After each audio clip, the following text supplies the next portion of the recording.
Hi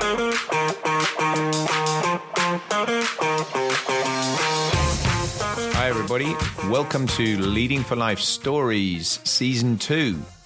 My name is Bob Judson and I'm your host for this podcast, and I'm absolutely delighted to have you here joining me. Thanks very much, and I really hope you enjoy what follows. Welcome back. Last time I did a personal stories one, I talked about my exchange tour with the Luftwaffe and the time that I'd spent really culminating my 8 years or almost 8 years in Germany, flying the Phantom and seeing a whole load of change, not least the end of the Cold War, the start of German reunification, the changes to the low flying system out in Germany. And it was a really interesting time for me because I was definitely challenged, I suppose, in all sorts of ways I hadn't really expected in that job. And I came back from it promoted. And I mentioned at the end of that last podcast that I was coming back to a flight commander role in the on a Jaguar squadron in the UK, which was exciting. It was a new opportunity. It was going to be really great to get back on an airplane that I knew really well and that I really enjoyed flying, and that I could probably get my teeth properly stuck into the challenge of it.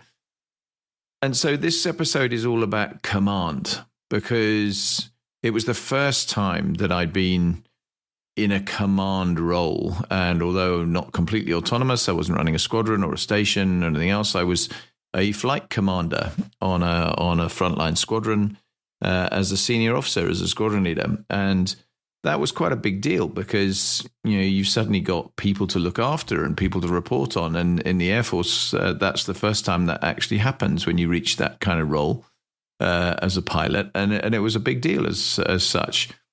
I had a few hoops to go through before I got there, though. I came back after obviously having flown the Phantom for 2.5 years, and prior to that, obviously been on the language course and so on. So I'd actually been away from the Jaguar for a fair while, and I needed to go back and do a refresher course. So I went back up to Lossiemouth to kind of relearn to fly the Jaguar. And one of the really nice things, and I did a couple of refreshers over the years, and both times it was the same, that the age-old expression, you kind of learn to ride a bike and you never forget how to ride the bike. It was very much like that with getting back into the Jaguar. I have to say it was almost like I'd never been away. And that was lovely because it meant that the refresher course was an absolute joy. It was great fun to just build the skills back up on an airplane that obviously I was now operating on my own again. There have been a few changes to the aircraft, not as fundamental as I described previously on the when I went to 2 Squadron at Larbrook.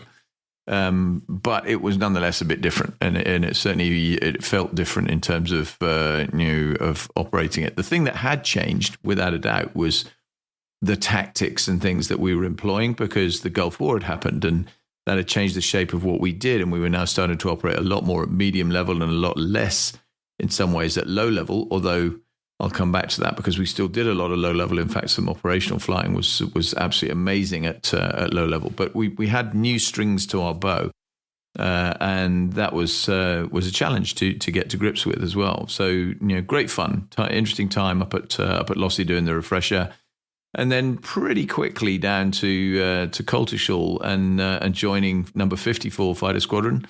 As a flight commander, one of 3 squadron leaders on the flying side, and one other squadron leader as a senior engineering officer with a wing commander boss. That's the way the structure works.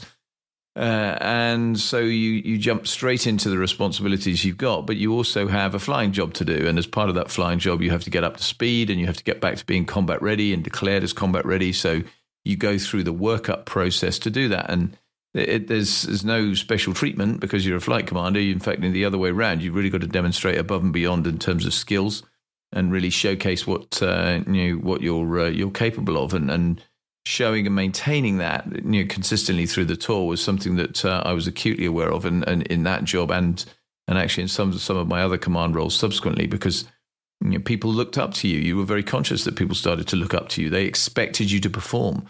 I was a guy now with over 2,000 flying hours and about 1,200 on the Jaguar, so I had a very substantial amount of experience, and consequently, you definitely should have been in that game. That you're showing the way, as it were. Being at the reasonably at the top of the tree, and probably when I look back on it, the time as a flight commander when I got my feet properly under the table was the time I was the most proficient as a pilot, I think. Because inevitably when you become a squadron commander, you're still very good. And you have to be good. You have to show that you can lead the squadron properly from the front and do all that stuff. But you've got a whole load of other things as well that distract you. And in terms of the flight commander role, it was probably the purest and best opportunity to really be ultra competent in the cockpit, and that was a great thing to be able to do. The other interesting thing was, I mentioned obviously we had some new tactics and some new things we were learning to do, but the other big thing that I had to learn, which was a real baptism of fire, was air-to-air refueling, because the Germany Jaguar squadrons had never done air-to-air refueling. We were based in Germany, we were going to fight in Germany, and therefore we didn't need to do it. And if we deployed to go and do exercises in North America, for example, then a Coltishall squadron would have taken the aircraft over on the transatlantic crossing, doing the air-to-air refueling to get the aircraft there. We would just fly over in transports and do the flying at the other end. We never learned the air-to-air refueling role, and we didn't need to in Germany, and it would have been a waste of tanker assets and so on for us to have tried to do something that frankly was unnecessary.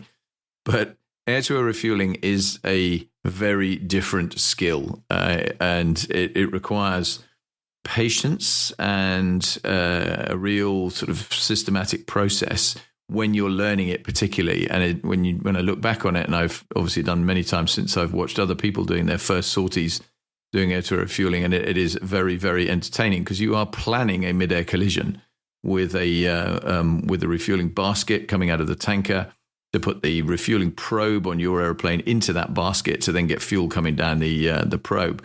And mid-air collisions are something generally you try to avoid. So actually on this particular occasion, you want to achieve it. And it requires a lot of skill, because as you approach the basket flies on its own behind the tanker and it's quite stable.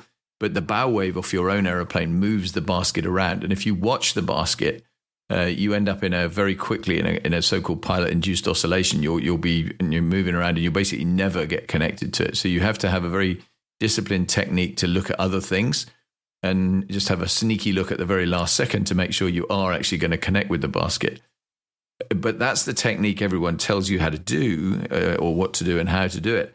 The reality is when you go and do it for the first time, and the two-seat Jaguar doesn't have an air-to-air refueling probe.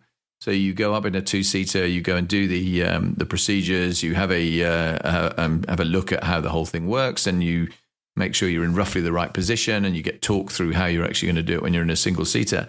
And then you're off on your own, and you go in a single-seater and with somebody obviously supervising you, and you just go and have a go. And you obviously tell the tanker that it's the first time that somebody's doing it, so the tanker's watching out for that, and usually you have a slot that is obviously dedicated to try and make sure that nobody else is there, and you're relatively undistracted. But it's nonetheless extremely entertaining. And I can still remember, thrashing about quite readily for a good few minutes before eventually actually managing to plug the probe into the basket and get some fuel. And then once you know the technique, it becomes a lot easier. And it was one of the things that was immense fun to do and immensely rewarding, especially when you did some of the longer trips. And a lot of our operational trips involved air-to-air refueling in some very challenging flying conditions. So you had to get good at it quickly.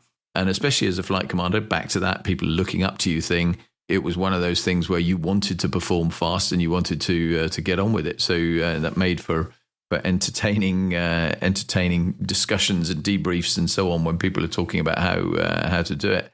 And we also did, as I said, quite a lot of medium-level bombing. So that was a whole new thing. I'd never done that. So learning that skill and going and doing 20 and 30-degree bombing on the ranges was again really, really interesting, because it's a completely different technique to get that right, and employing the weapon aiming system in the airplane in a much more advanced way, I suppose, in many ways. And that was really, really good fun to be able to do it.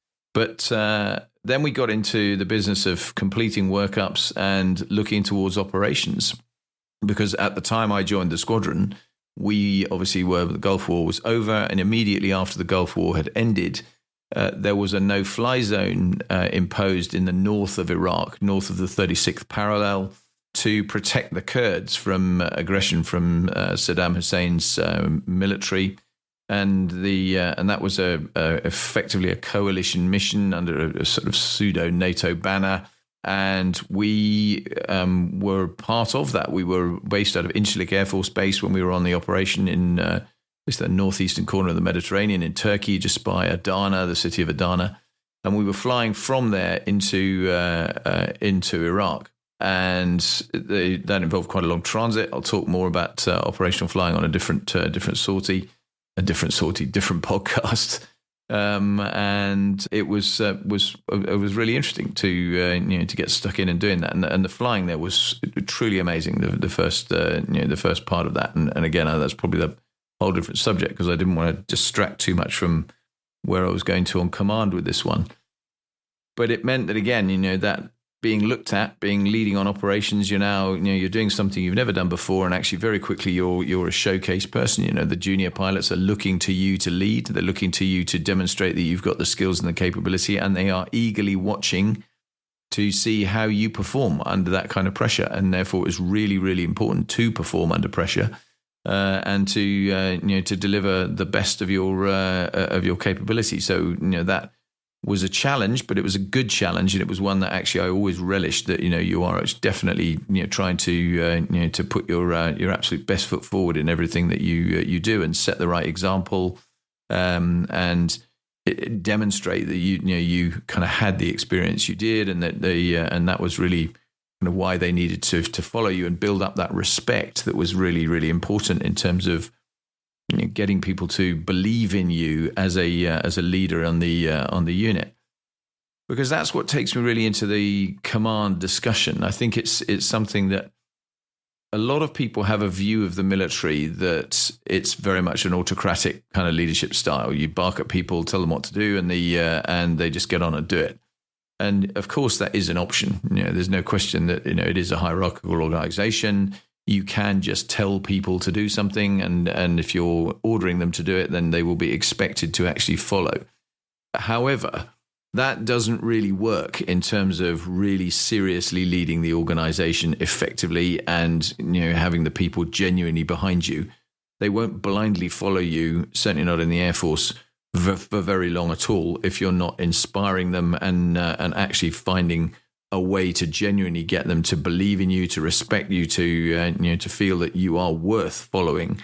And so it was really important to build up that credibility and get yourself into a place that you were kind of one of those people that you were a leader that they genuinely wanted to look up to. And that was a learning curve, no doubt about it, because it was always a learning curve in every role. And I was very lucky. I had multiple opportunities to command beyond this first one as a flight commander. And every time it was adding a new layer of capability to the things I'd learned previously and the approach that I'd taken. And there were a number of things that I think potentially transfer into wider world and civilian life, and potentially useful to those of you who are listening to this podcast, because I think leadership is one of the things the military does do very well. It does. I've mentioned before that you learn leadership right at the beginning. You continue to do that through career. You have multiple opportunities like this one I'm talking about now, where you're actually in leadership roles, and you have the opportunity to practice it, perfect it, hone the skill, and you also have a whole series of actual training events that build on it as well, and actually give you more experience, more tools, more tips to help you develop the skill set along the way. But there are some things that aren't obvious and generate challenges, and I think some of those directly translate into civilian life. The first one is when you're promoted in an organization and your peer group are still there behind you now, below you in the system. Some of that peer group were potentially more senior than you were before you were promoted, and that makes it an interesting dynamic as to how you play that with them and they play that with you. And I saw both sides of this. I saw some people who clearly felt it were a little bit resentful. I was suddenly now more senior than them, and they didn't really like that. But I also saw a lot of great examples, and several of my great friends over the years were people who I had actually been behind them early on in my career, and now was in some instances several ranks beyond them by the time we got to later years. And they were always tremendously supportive and always, recognized that, you got there because you deserved to get there. They recognized that you had the authority because you'd earned it. And they were really, really willing, able, and capable of supporting you, and did. And not only supporting you directly, but also bringing the other people into the tent and making sure they understood and, and supported as well. And that was hugely important. So that kind of team dynamic and having the team underneath you and around you that are going to help you be a good leader is critical.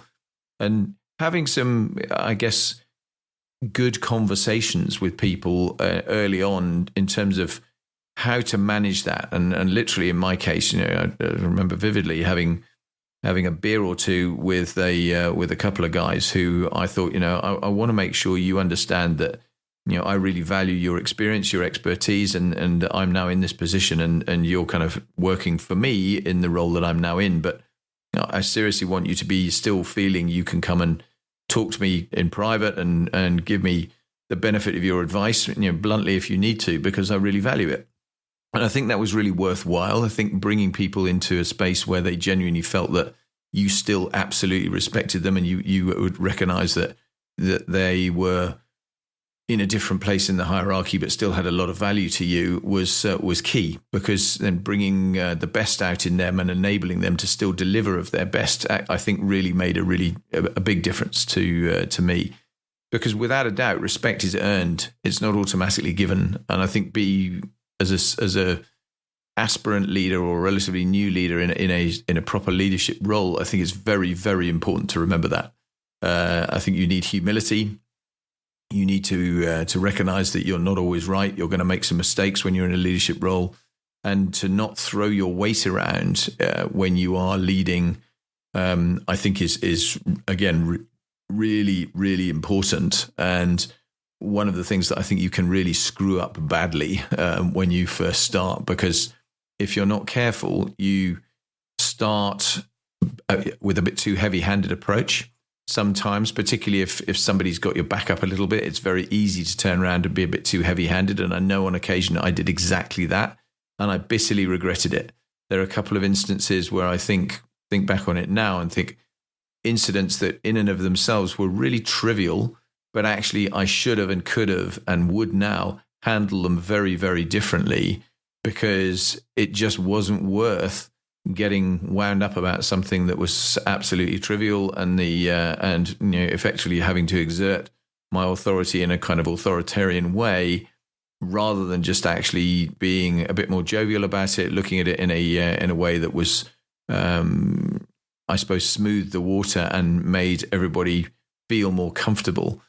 And I'm not saying be weak in the leadership space at all here. I'm just saying be cognizant of the impact you can have if you start looking as though you're rather too authoritarian and you're not necessarily still having a sense of humor and all those sorts of things that are really, really important in any leadership role.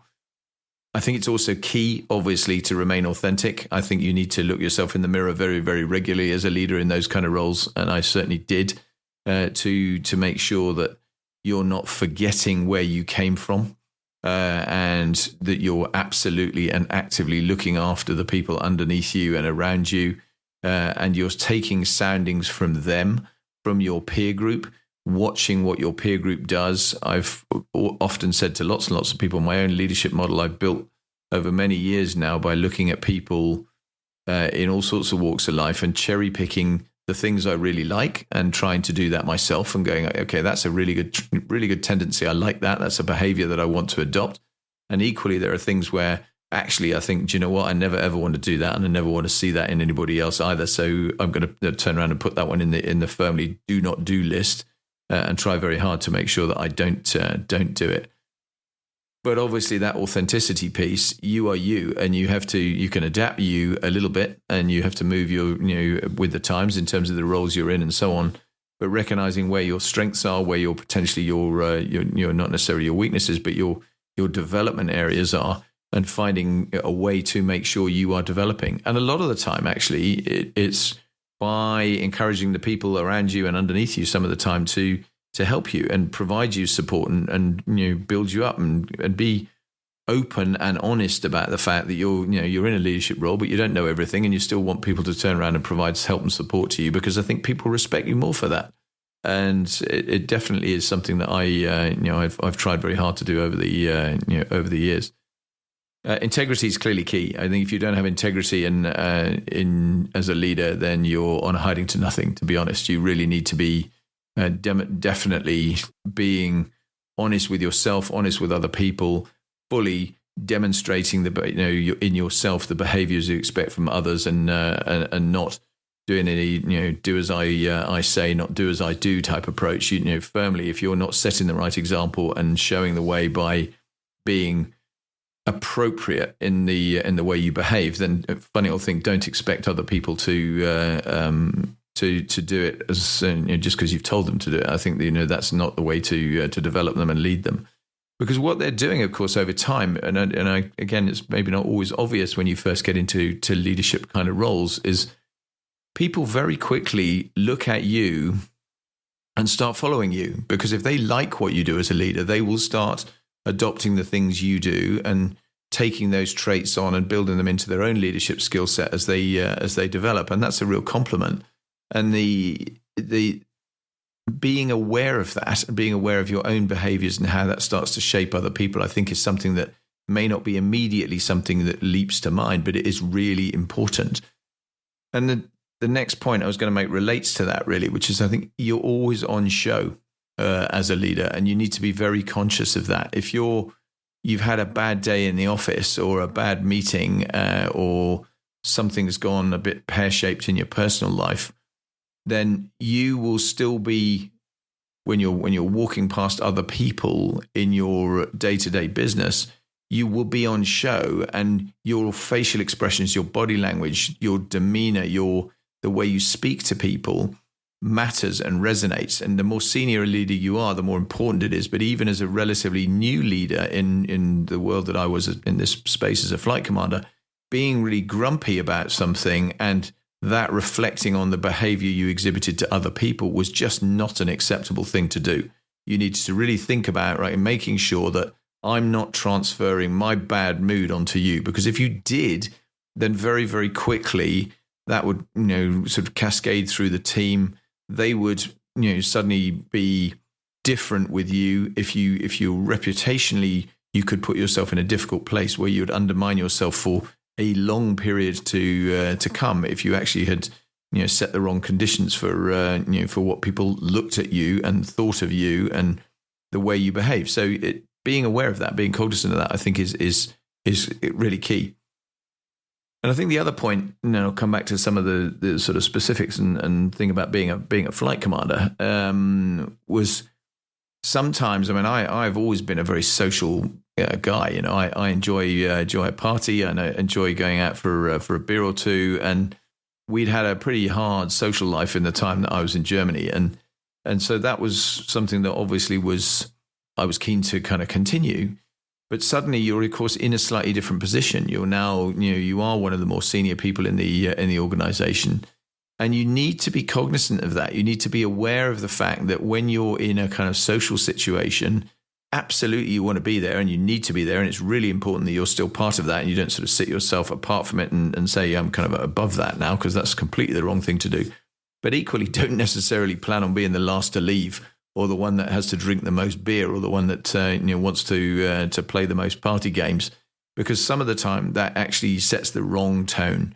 Now, I'm not saying don't ever do it, and actually I think being actively involved and playing in the as a good social animal and a good being still committed to the team is a really, really good thing to do. And indeed, that's exactly what I did. I've just got plenty of memories of playing mess tug of war after dinner nights, and even when I was a station commander and things. So that most definitely is still something I think you need to and can do.